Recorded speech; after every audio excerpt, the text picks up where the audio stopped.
Boa tarde a todos aí da Stadium. Boa tarde a todos aí, pessoal. A gente estava conversando um pouco aí também, né, no painel. Então, a gente já descontraiu um pouco aqui.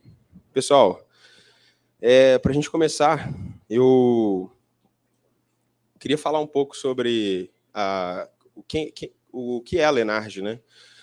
A Lenarge hoje, para quem ainda não conhece, a gente movimenta uma massa muito relevante aí do transporte de minério, siderurgia.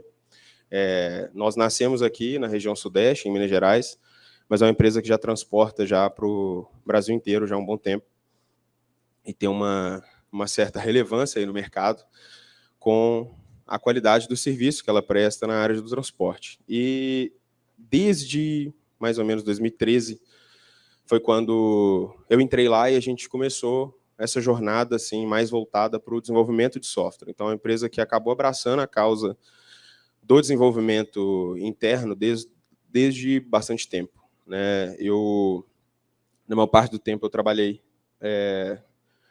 integral lá, tive algumas experiências fora, porque eu acabei começando a minha carreira lá, então era muito importante que eu pudesse, em determinados momentos, fazer alguns workshops, e trabalhei na área de criptomoeda, trabalhei na área da saúde, mas a maior parte da minha carreira foi na Lenarge. Então, para vocês, alguns números, só para a gente ter uma ideia. Opa! Não foi? Agora foi. A Lenarge hoje conta com 950 cavalos mecânicos na sua frota. A gente consome aí, durante essa palestra aqui de meia hora, por exemplo, a gente vai estar consumindo aí uma média de 4 mil litros de óleo diesel, só com a nossa frota.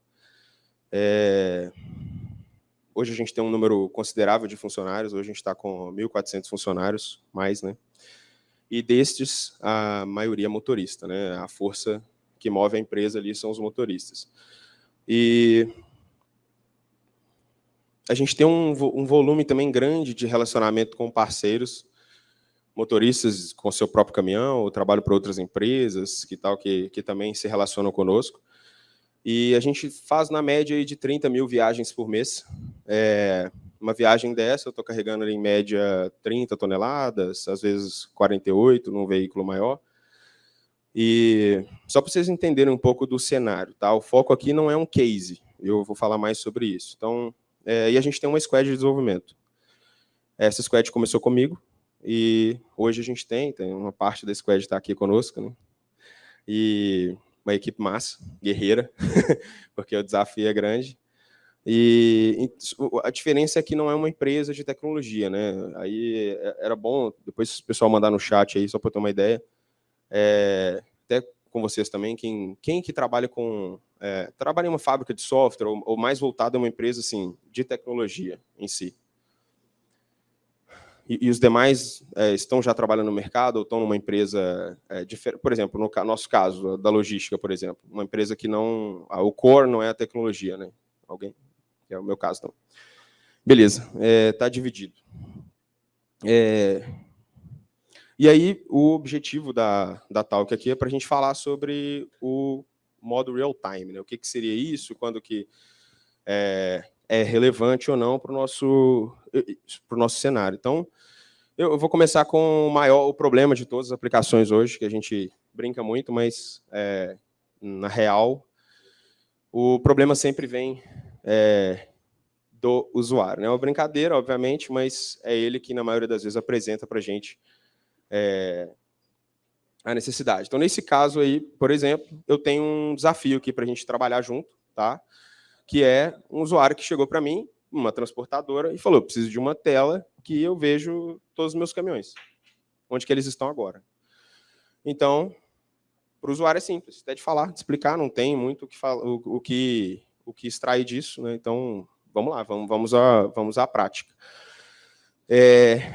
O nosso cenário complica um pouco essa situação, né, devido à quantidade de veículos, mas hoje a gente tem várias possibilidades de se desenvolver isso. É legal que vocês já vão também trabalhando aí, pensando um pouco sobre as possibilidades, né, de atender essa necessidade. Eu vou falar um pouco sobre o contexto para a gente poder ir exercitando junto.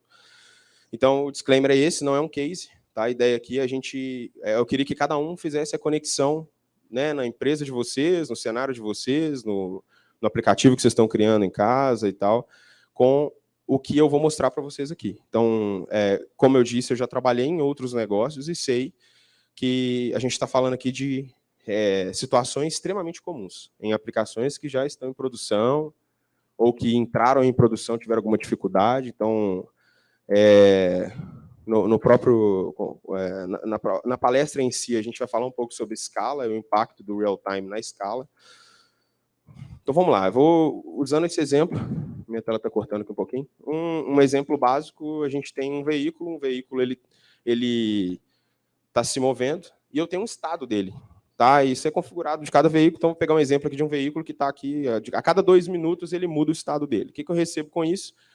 Coordenada geográfica, o endereço ali já em linguagem humana, né, separado da cidade, tal.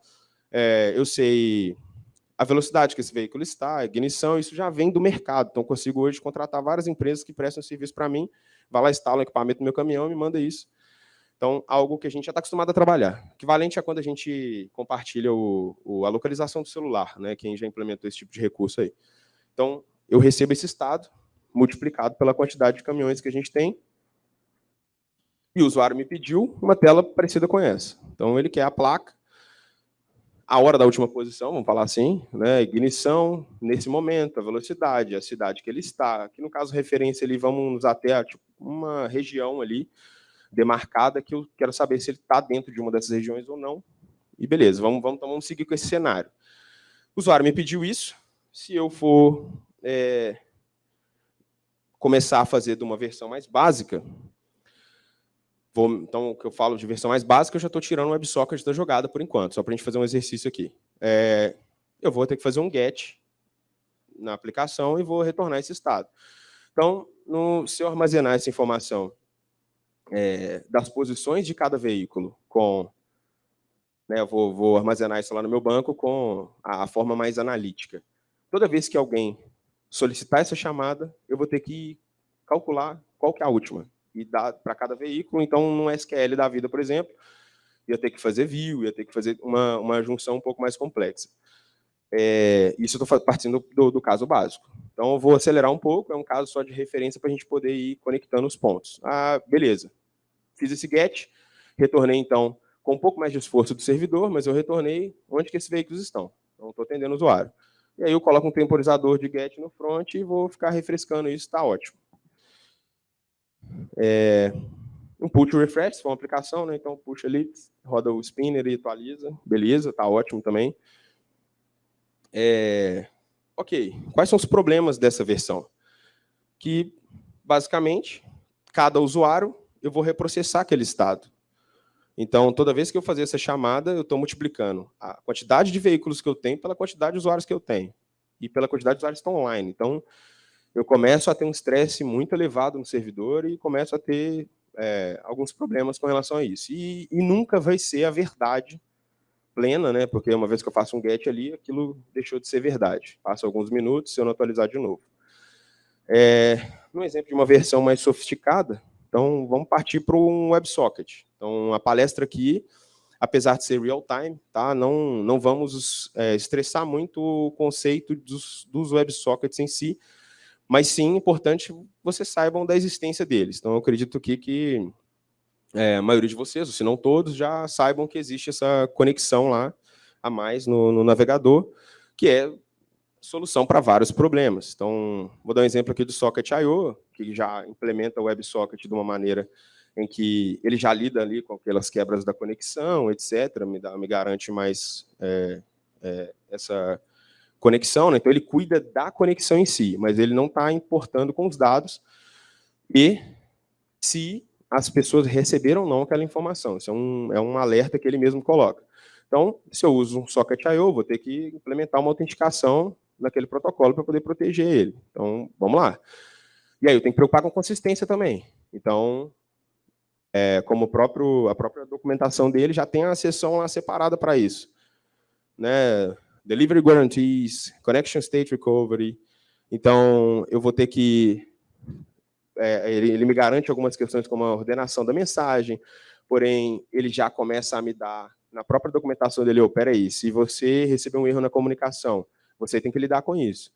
Então, reenvia uma mensagem ou não. Então, eu posso olhar aquele exemplo meu lá no início, melhorar ele um pouco. Então, fiz um get, ao invés de eu ficar ali fazendo vários gets, que seria uma modo primitivo, eu vou usar um socket I/O e vou começar a avisar o front, que tem novidades, e eu posso aumentar a sofisticação disso. Aí vai da capacidade de cada um de ir aumentando isso. Então, é um canal que está aberto, e eu posso fazer da maneira que eu quiser. Eu posso trabalhar com uma mensagem avisando para atualizar, e eu posso mandar o que está mudando.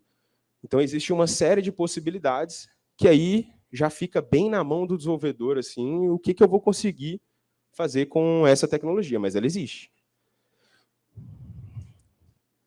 Isso é um exemplo da própria documentação, que começa a... Pô, você tem que agora, peraí, o cara caiu, a pessoa, né, o usuário caiu, voltou, o que ele perdeu?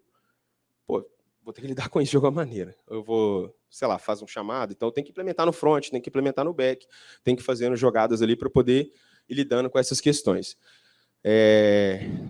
Tá, quero escalar, quero mais de um servidor trabalhando com isso, que no modo padrão eu tenho um único servidor ali de socket I/O que está comunicando com o front-end. Então, agora que eu quero escalar, eu vou lá na documentação e ele tem lá alguns adapters. Eu trouxe um exemplo aqui do Redis, para quem já conhece, mas poderia ser na memória. Então, eu tenho um servidor que está lá esperando o socket, né, um resumo aqui, eu tenho um servidor lá que está com uma porta da rede aberta lá para poder se comunicar, seguindo o padrão lá já do socket I/O, e lá o cliente eu tenho inscrições. Então, é isso, eu começo a lidar com essas inscrições, vou identificar, abrir uma sessão para quem se inscreveu, então eu começo a lidar com isso, e esses adapters do próprio socket I/O me permitem criar um ponto central ali, que eu vou saber identificar os clientes. Então, eles batem em servidores diferentes, escalados, e aí já não vira mais um monolito, vamos falar assim, e o Redis passa a ser a fonte dessa informação de quem tem sessão aberta, o que já recebeu, e vamos embora, vamos fazendo. Tá? Até aí tá tranquilo. Mesmo assim, eu continuo com alguns problemas na aplicação, que passam a ficar em cima de mim. Então, como desenvolvedor, eu tenho que me preocupar com a única fonte da verdade. Eu tenho que utilizar o GET em alguns casos, naquele exemplo ali anterior. Pô, eu identifiquei que o usuário perdeu a conexão. O que eu vou fazer? Vou fazer o GET de novo. Vou atualizar para ele depois. Depois que ele já está aberto, que ele reconectou, entreguei a informação para ele, vou continuar atualizando. Atento no tempo aqui. Estou sentindo um cheirinho de cavalo aí. O negócio vem. Então, para quem já conhece o GoRoss, acho que é muito difundido, acho que todo mundo já caiu. eu sou um cara que, quando eu li o manifesto, eu falei, meu Deus, é real. Então, como eu falei para vocês, tem bastante tempo que eu estou nessa, e eu comecei essa briga lá atrás. Então, não sei precisar em quanto tempo, isso é subjetivo, ninguém nunca sabe quando está ou não está dentro, praticando o GoRoss, então é subjetivo. Cheguei para o GPT agora, veio a última versão, falei, pô, tem como resolver problemas, então, de garantia das entregas no socket? Queria explorar com ele. Ele me respondeu, quer saber real? Não dá para amansar essa fera, não. Recomendo a leitura de um ótimo livro da Riley, que é isso que a gente já sacou. Mas beleza, a tecnologia está aí, pô. Então, o que está faltando? Então, se a tecnologia está aí, se a estrutura está preparada para mim, então é a minha capacidade? Eu posso falar que sou eu, então eu sou o problema? Em parte, sim. Então, mas se a gente mudar um pouco a maneira de pensar, a gente vai ver que fica um pouco mais leve a gente conseguir entrar para essa área de desbloquear o real-time em si. Então, mudando a nossa maneira de pensar, assim, foi uma coincidência, tá? Como eu falei para vocês, eu brigava com esse assunto muito lá atrás. Quem ainda não conhece esses caras, eu vou falar quem são. Só que lá atrás em si, eu já apanhava muito com isso. E eu entrei na área de desenvolvimento vindo da área de business. Então, eu cheguei na Lenard, eu era o cara que formatava a máquina, E aí cheguei e falei assim, peraí, tem outros problemas aqui. Na época, eu já tinha 400 motoristas. Então, eu olhava para o lado, caos de comunicação em algumas situações, não por falta de empenho da empresa, sempre foi uma empresa que sempre prezou pelo bem-estar do motorista, ouvindo as pessoas, mas mesmo assim eles não tinham capacidade ali em algumas situações de lidar com aquilo. Então, foi onde eu comecei falei, pô, eu tenho que me envolver mais com a tecnologia, nossa solução está aqui. Comecei a falar de tablet e tal, mas era tudo coisa assim, eu estava meio sozinho nesse pensamento. E aí, qual que é a história desses dois caras? Tá? São empreendedores do Vale do Silício. Eles criaram lá atrás, em 2012, 2011, na faculdade e tal, os caras criaram um chat, queriam, né, vislumbraram, assim como eu, né, várias outras pessoas que já trabalhavam com desenvolvimento nessa época. Pô, você via um chat do Facebook. Pô, o negócio era genial. Você via uma troca de informação ali, o negócio não falhava. Então, já começava a provocar um pouco. E os caras falaram assim, não, vamos fazer um chat, então, que dá para colocar em qualquer site. Beleza, fizeram o site. A empresa chama Evolve. Aí, não sei qual desses dois caras, a equipe deles na época, eles falaram lá, acho que 20 pessoas. Então, pô, não estou tirando mérito de ninguém, estou usando a foto deles, mas a equipe deles. Chegaram na conclusão de que, peraí, tem dois produtos aqui. Eu criei o chat ficou massa, só que eu criei toda uma parafernália usando socket, usando tudo que tem no JavaScript, tudo para conseguir fazer o negócio funcionar legal. Então, vamos fatiar isso aqui no meio, deixa esse chat aqui e vamos criar um outro produto. Esse era o site na época. Não sei quem já identificou aí, mas pô, eu não conhecia o Firebase como ele é hoje. Você chega lá, pô, IA e tal, e, cara, eu apanhava lá atrás, mais ou menos na época desses caras com relação à parte do real-time. Então, eu senti essa dor que eles resolviam. O slide ficou um pouco código menor ali, mas naquele trecho de código ali que tem 6 linhas, os caras criaram naquela época, o que está ali? Tem um evento no jQuery, né? Então, pegou um mouse ali. Por exemplo, no caso, está num canvas, mas o mouse andou, começou a marcar lá num objeto o X e o Y de onde o mouse está. E, no código de baixo, eu estou observando esse estado. Então, se eu fizer isso daqui em 10 máquinas, eu vejo um mouse mexer em 10 máquinas ao mesmo tempo. Aquilo já era fenomenal. E aí, eu fiquei vislumbrado com isso aqui. Falar para vocês, tem história aqui, o pessoal brinca muito com isso daí. Eu fiquei tão vislumbrado que os caras já estavam no Vale do Silício. Aí eu comecei a enxergar uma luz no fim do túnel, mas eu fiquei um pouco resistente, porque uma empresa pequena.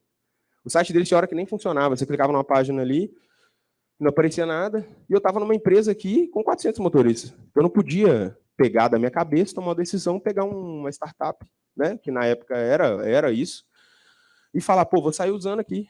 Aí os caras param o negócio, e aí? Eu vou fazer o quê? Então, eu falei, peraí, eu tenho que... Eu não fui com tudo, mas eu peguei a documentação deles e eu ficava atualizando. Todo dia eu lia a documentação para ver o que tinha de novo. E 2014, ou seja, você vê, em 2013 eu comecei a bater muita cabeça com isso. Então era onde eu gastava o meu tempo, virava noites, eu não estava conseguindo dividir o tempo com a faculdade de tanto que aquilo me consumiu, assim, aquela neura. E aí o Google foi e comprou. Falei assim, vou ter que dar win. Aí eu dei a win no Firebase. Então eu falei, pô, se o Google comprou, beleza, se o Google quebrar, eu quebro também. Então tá, então, tá bom. Eu fiquei tão fissurado com isso, a galera brinca muito com isso, que eu tinha um carro, eu tava louco para ir para o Vale do Silício, falei, pô, é lá que tá acontecendo, é lá que tá acontecendo. Peguei, vendi o carro, fui para o Vale do Silício, cheguei lá, falei assim, cheguei de montar uma agenda de meetup, passei um aperto para entrar na alfândega, que eu cheguei, na alfândega não, na controle de borda lá e tal, que o pessoal, cheguei falando que eu ia ficar 2 meses lá, o pessoal, para quê? Não, eu só workshop, quero conversar, ninguém entendeu o motivo, então tive problema, mas eu consegui entrar. E aí fui, moral da história, comprei um iPhone, voltei sem o dinheiro do carro. Meu primeiro iPhone. E aí, voltei sem carro, com iPhone, e com a conclusão de que eu tô aqui, em Sabará, e tô com um negócio na minha mão. Então, peraí, vou destrinchar isso aqui, pô. Se os caras estão acreditando, por que eu não vou acreditar? Você já tinha lido a documentação. Eu falei, pô, deu all-in. Então, acabei falando um pouco mais sobre o Firebase, só que por que a gente está aqui na trilha de Node e eu trouxe esse assunto para cá? Porque o privilégio que o Node teve com relação ao Firebase, aí eu estou falando já com um cara que é amante do Firebase, então me desculpem, eu não recebo nada por isso. A não ser as entregas que eu consigo fazer que vão longe. Então, a gente tinha o privilégio de que os caras que criaram o Firebase, eles, SDK, tudo em Node, tudo em JavaScript. Eu falei, pronto, já achei minha linguagem. E aí, na época, eu comecei com o PHP, né? Então, isso aqui era minha segunda casa. Então, a documentação do Firebase, que hoje ela está enorme com partes de lançamento de aplicativo e tal. Eu, particularmente, eu conheci da origem. Então, eu sei, eu sempre chego aqui, vou no Release Notes, filtro Real-Time Database, eu fico ali na fissura do database. E eu conheci o JSON. Então, vou falar mais sobre isso. Então, como eu vim por trás desse hype que hoje é o Firebase com relação à simplificação do back-end, eu ainda dou muito valor para a feature que criou ele. Então, vou explicar para vocês por quê. Voltando lá no site, então, falamos sobre aquele trecho de código. Pô, aquele outro trecho ali foi um negócio que eu falei, meu Deus, isso existe em poucas linhas de código. É simplesmente aquilo ali. Eu entro e eu crio um evento lá no SDK do Firebase, na web, que num trecho lá específico desse estado, que é o JSON Database, virando e falando assim, ó, eu estou online. E aí eu já seto para ele, ó, se eu cair, se você não conseguir comunicar comigo, seta aí false. Então, é um true ou false lá. Na verdade, você põe um valor, mas vamos pôr aí true ou false. Então, eu estou online, passei meu ID, seta true. Se eu cair, seta false. Aí, os caras, o SDK deles é fantástico. Eu falo isso com muita propriedade. O SDK do Firebase é uma coisa... eu vou falar mais um pouco sobre isso também. E aí, então, eu setei que se eu cair, ele vai colocar que eu estou offline. Quando eu entrei, eu coloquei como online. E com os eventos que tem ali no JavaScript, eles atribuíram lá que se o cara chegar e fechar a aba, eles dão um tique lá instantâneo. Então, é igual o que a gente tem hoje no WhatsApp, que a pessoa está online, você fecha. Então, aquilo para um desenvolvedor só, que era o meu caso, falei, velho, tô gigante. Eu comecei a ficar, assim, realmente eu duvidei muito do que eu estava vendo aqui ali, mas falei, pô, tem que fazer. Então, eu comecei a criar alguns conceitos meus, eu acabei fazendo um dump aqui de algumas coisas, mas, bicho, eu já revirei o Firebase de ponta cabeça. Então, eu dei um exemplo aqui. Então, maneira certa de pensar. Pô, hoje a gente conhece o React, eu vou usar ele de exemplo. O React, ele pegou HTML, JavaScript e tal, e organizou o negócio para ficar baseado no estado. Então, um resumo, né, do que é o poder do React. Eu tenho uma variável de estado e ele faz com o DOM tudo que ele tem que fazer para o DOM ficar representando aquele estado. Então, o React é fantástico. O React ele faz esse trabalho dele bem feito, como a gente já conhece. E se a gente for olhar o que o React é para o HTML e JavaScript, o Firebase é para o WebSocket.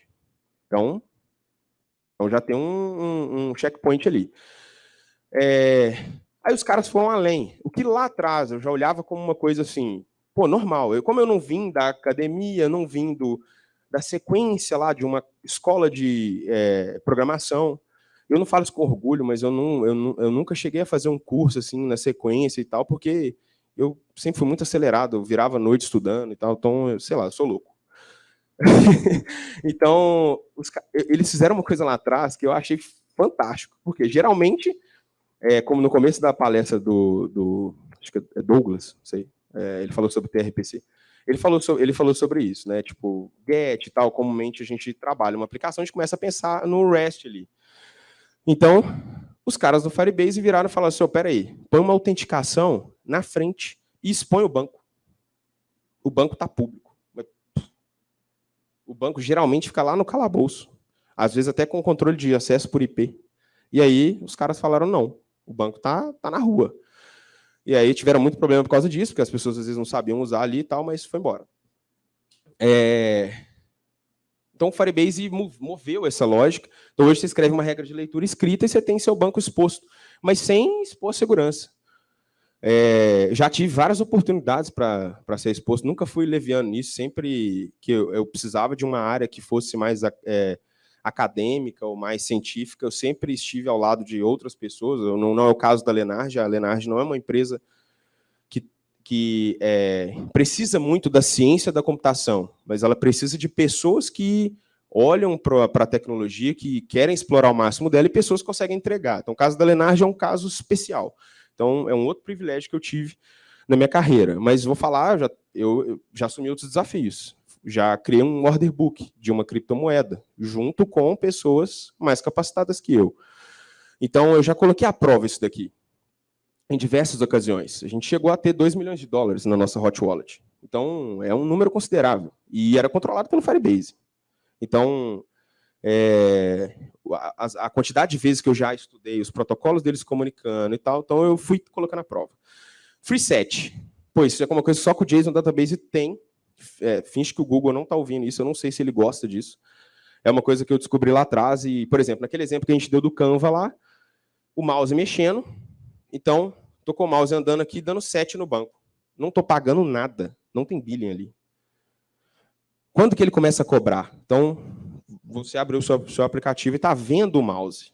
Então, a cada byte que desce para o browser do mouse mexendo, eu vou pagar por você. Mas eu pago em byte. Então, é muito barato.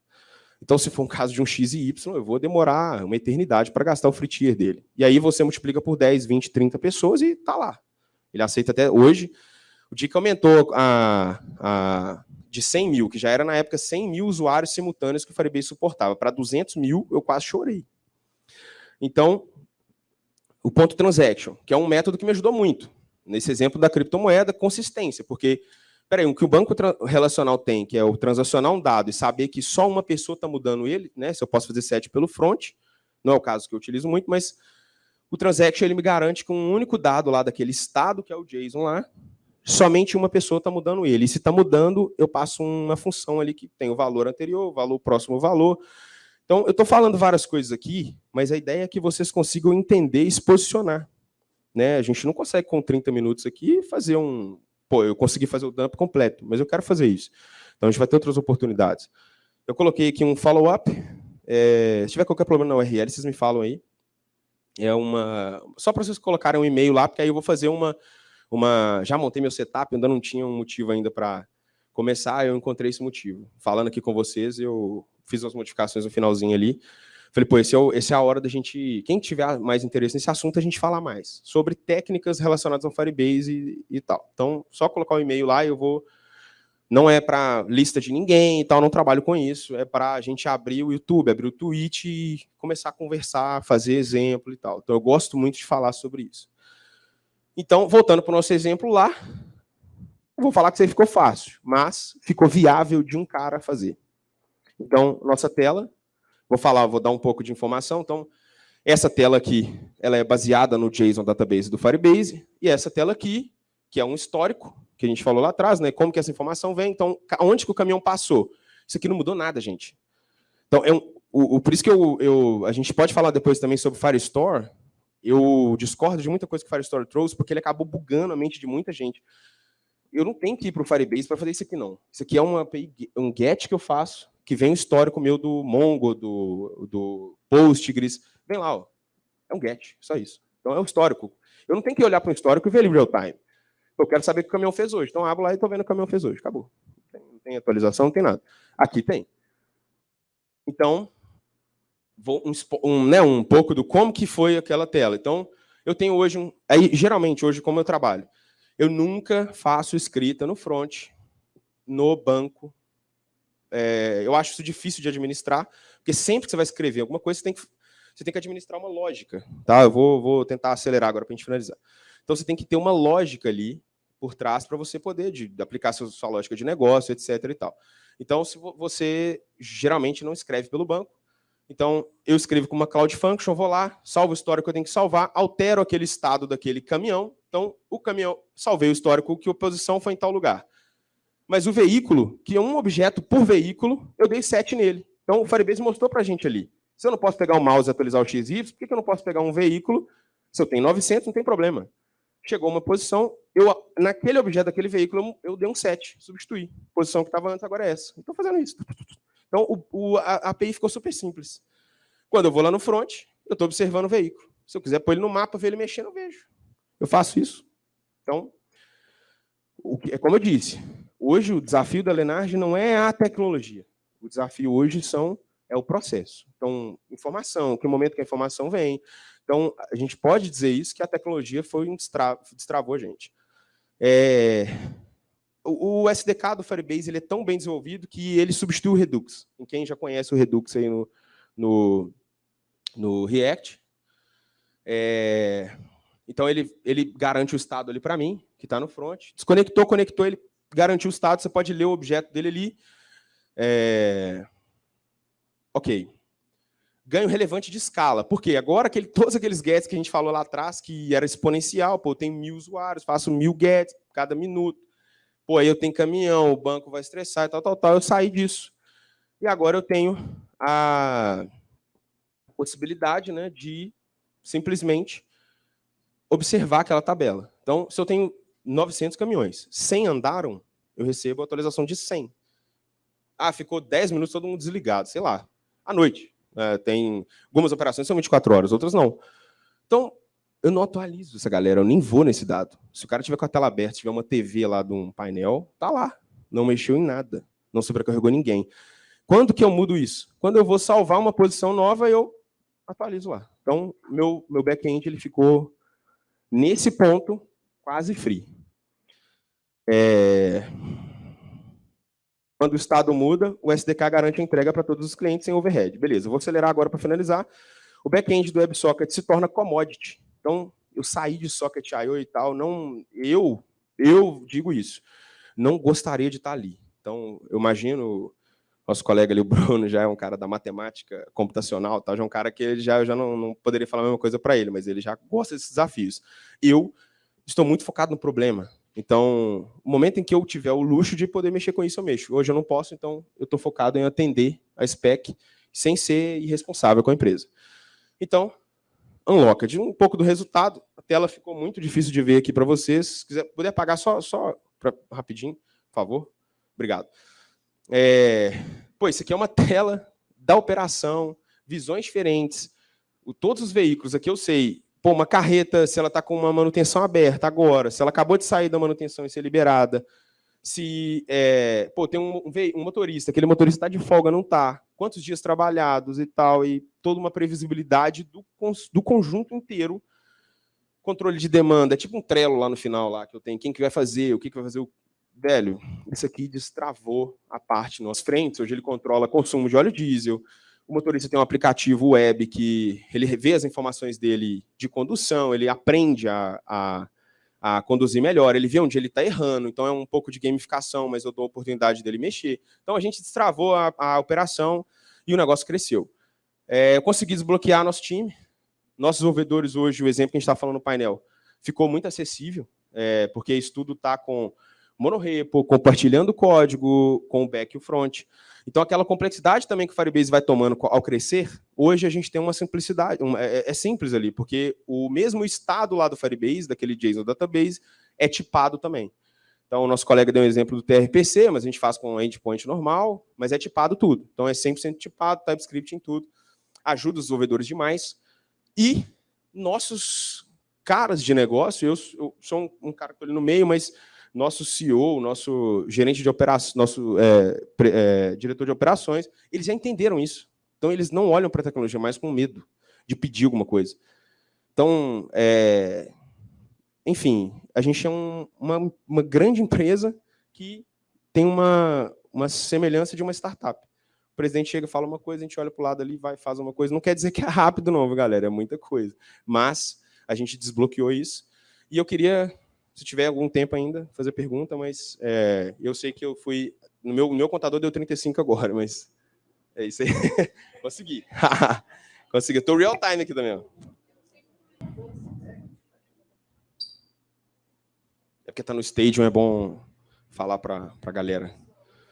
Do pouco que Fala aí, colega. que eu entendo de back, quando eu precisei fazer um projeto e eu descobri o Firebase, e realmente ele é mais fácil de se entender, eu comecei a fazer toda a produção lá, mas eu comecei a ter uns receios sobre segurança.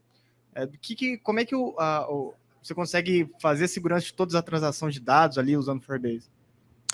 Excelente pergunta. Vou dar um exemplo aqui rápido, tá?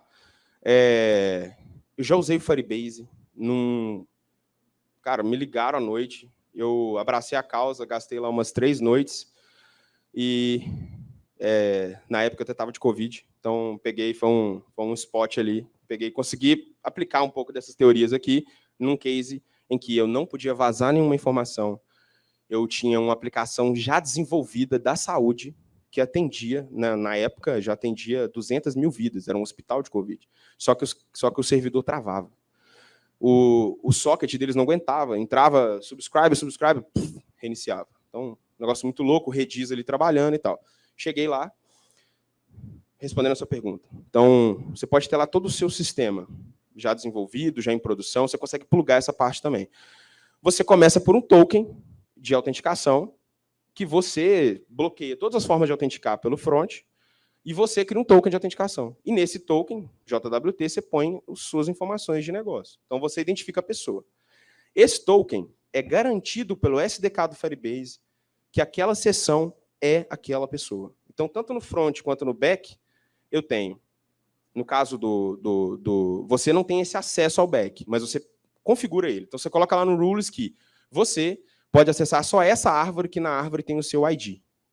Mas peraí, mas eu quero saber mais coisas sobre você. Você é admin ou não? Então, o payload do JWT está disponível no momento do rules. Então, lá no meu rules, eu coloco lógica de negócio, de autenticação, de permissão e tal. Pô, posso fazer um negócio sofisticado, sem muito esforço.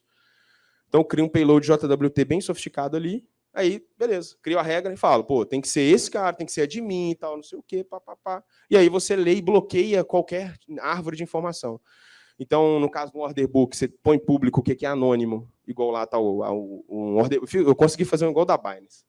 Achei massa. Não chegou nesse nível, porque a Binance tem grana pra caramba, mas a gente teve grana lá dentro, muita grana. E graças a Deus nunca fomos hackeados. Então, eu não estou lá mais, não foi XGH, mas conseguimos. Pessoal, certinho. Aí, ó. Será que dá tempo? Mais uma pergunta? Pessoal, obrigado. O e-mail lá, eu vou trocar ideia com vocês, aí a gente vai para uma sala e fala. Beleza? Todo mundo aí que está online também, quiser participar dessa session, aí a gente vai abrir o código e vai falar. Fechou? Obrigado, pessoal. Valeu.